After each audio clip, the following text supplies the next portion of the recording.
Wow.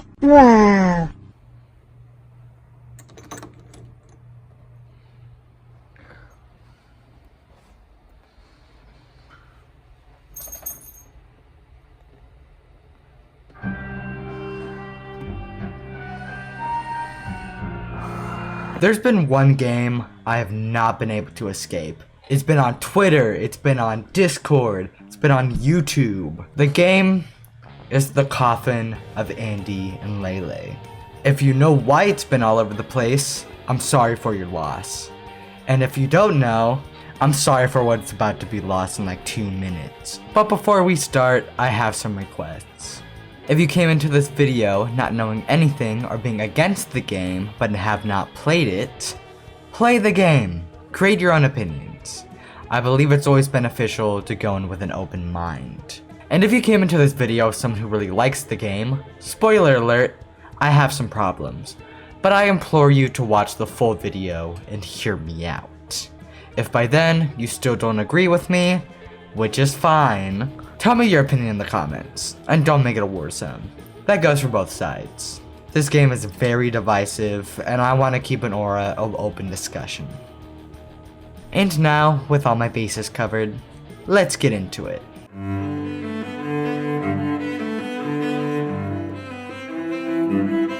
So our titular characters, Andrew and Ashley, find themselves infected with icky little parasites. Because of this, they're locked in their apartment for quarantine. But for some reason, they don't get food, they don't get entertainment, they don't get anything. And by the point we start playing, they're already 3 months into their stay, starving and on their last can of tomatoes before they just had to accept their deaths. The neighbor starts playing music super loudly, and out of curiosity, while they still have energy, they go to take a look. Oh yeah, that makes sense. They go back to their apartment, and a couple days later, they hear the music again, along with a demonic roar. They go to investigate and watch their neighbor be killed by a demon. Unfazed, Ashley wants to break in to turn the music off. And so they do. They take a good look at the corpse and say, oh wow, that's probably like 125,000 calories. So they chop him up, put him in the freezer, cook him up, and they have a nice romantic dinner with the two of them. Romantic dinner. Oh no. Yeah, this game is about a brother-sister relationship. So if you've seen this game all over Twitter, that's why. But when I went into the replies of those Twitter posts, it wasn't just the internet dogging on the game. It was a battleground. People were genuinely defending the game. And there are some sickos out there. But from what I could tell, people were defending the game despite of that. So that raises the question. Is the Coffin of Andy and Leyley that bad? That's what I made this video to find out. The next day, after the dinner, Andrew and Ashley realize that the guards are going to come investigate their neighbor's apartment. Because he's dead. So Ashley goes over to clean it up. In the middle of that, the warden comes in. Ashley hides in the closet, but is almost immediately found. About to be arrested or killed, Andrew comes in clutch with another body in their hands. There's no way they're getting out of this. So they decide to take the guard's key and leave. Going out, they learn of a second guard and a key for a room on the floor below. Going down and entering that room, you find a woman on a bed watching TV. You talk to her about getting out of there, and she drops the bombshell that she has been given whatever food she wanted just by asking, while Andrew and Ashley have been starving in their apartment. And the lady would rather live in complete isolation playing video games than get out of there. Andrew and Ashley walk outside and create a plan. Force the lady at knife point to seduce the other guard and get them into the cultist neighbor's apartment so they can sacrifice the guard to the devil. Well, that actually ended up working. And because she had a sacrifice, the demon gives her a talisman that lets her see the future in her dreams. Going back to the lady's apartment, Andrew has killed her, apparently letting her go because he thought he had leverage. Ashley almost immediately assumes that Andrew was trying to have S-E-X, the hostage. And this leads to genuinely the best part in this game. They portray this argument as genuinely manipulative on the side of Ashley, and it doesn't pull any punches. It's kind of gut-wrenching because you know that manipulation is going to work on the incredibly broken and stressed out Andrew. Just in general, this scene plays out perfectly. And that's the scene that made me think, okay, maybe they're handling this relationship in a good way. Maybe it isn't that bad. Okay, we got to our point. That was pretty quick, actually. Well, that couldn't have been that simple. Episode 1 ends with Andrew and Ashley leaving the apartment and going on the run, because they did kill like 3 people. So how does episode 2 fare when paired against episode 1?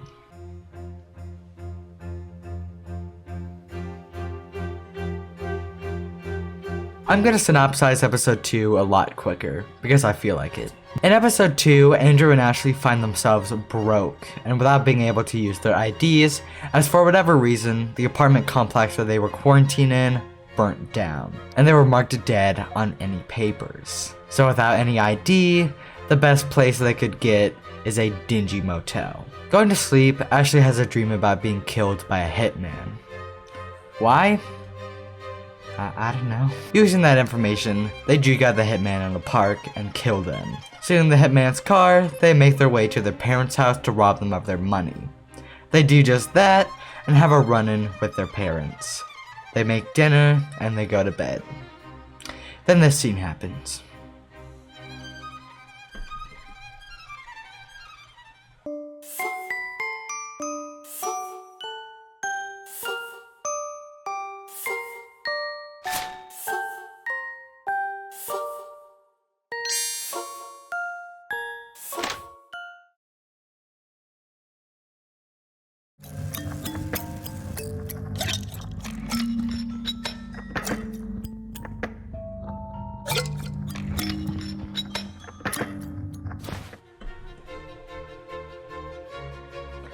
I can't take this no more, man.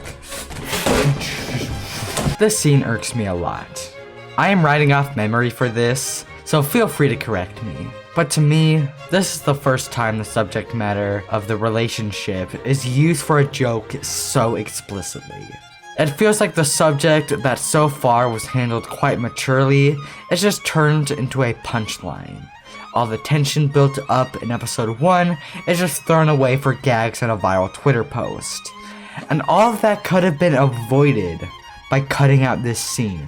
It really didn't need to be in the game in the first place. Let's just finish the synopsis really quick. They tie up their parents, kill them, eat them, dispose of the bodies, and depending on a couple dialogue options midway through, you can get a couple different endings in the form of future visions. I got an ending where Andrew snaps and kills Ashley. I would consider this the good ending. The only other ending I will be covering is the one you probably heard of. Yeah, it's that ending, and I actually did not think it was that bad. It's just the worst outcome for Andrew, being fully taken advantage of by Ashley. But could this have been handled in a different way? Absolutely. My main issue with how the relationship is handled in episode 2 is that it's way overly sexualized. It was more impactful when it was all verbal and a little bit of being too close physically. It feels like this was added to get a rise out of people and get money from the curious and degenerate. And I can kind of prove that. In the second devlog after the demo's release, there's a small section talking about the ending puzzles of the game. And quote, "If the discussion section is anything to go by, you're not here for the puzzles anyway. You probably want updates on what kind of routes the game has to offer. I want to spoil so much. I want to tell you what kind of endings there are, but I cannot. You must find out for yourselves when the game is out. I do believe you'll like the variety of outcomes, though some of you will intensely despise them. This image is attached." Dude, what are you doing? At best, this was planned from the start and they were poking fun at the way the first chapter was reviewed. Or at worst, they added it to get a rise. Or even worse.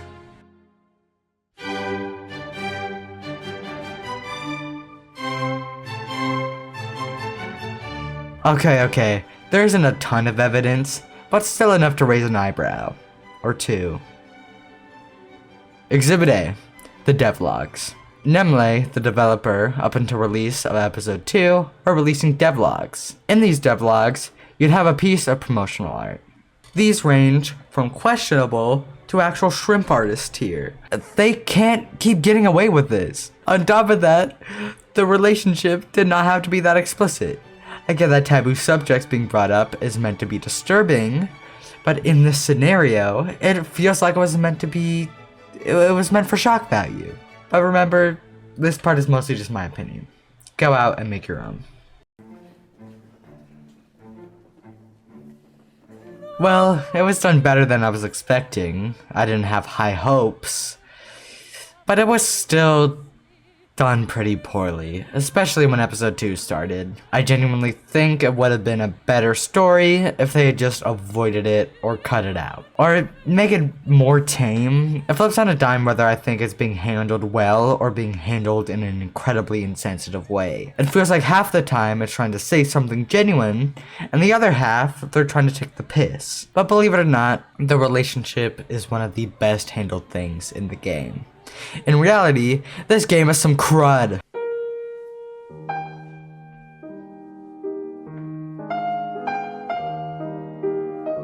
The world building in this game is atrocious. The main premise that we're introduced to is that our main characters have a parasite and were sold out by their parents and quarantined for 3 months by corrupt cops without any resources. Could you guess that this parasite is never mentioned again? It's completely dropped. The cultists are returning characters, but they're more comic relief, and the demon is barely built upon lore-wise. And also in the beginning of the second episode, they introduce a hitman character, which is never expanded upon. It makes the world feel so very shallow. And I get it, if that is not the point. But it does feel like a huge missed opportunity, and it would have improved the game and given it more depth.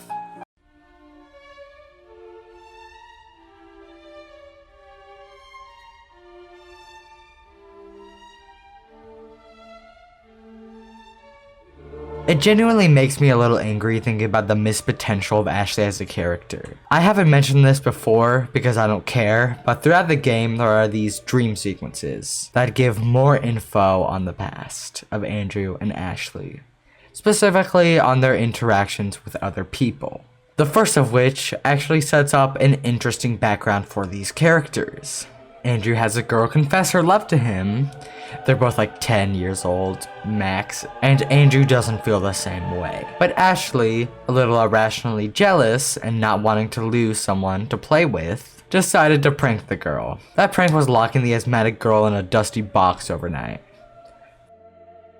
That's super cool to me, not the child dying, but you know what I mean. At least what I thought was happening was that the two siblings were gonna find the body the next day, and because of the trauma, their emotional maturity is stunted, and that's why they're like that. Especially Ashley, who before that incident was jealous of other people taking Andrew away from her, so the logical conclusion to that would be a very unhealthy obsession. They don't do that.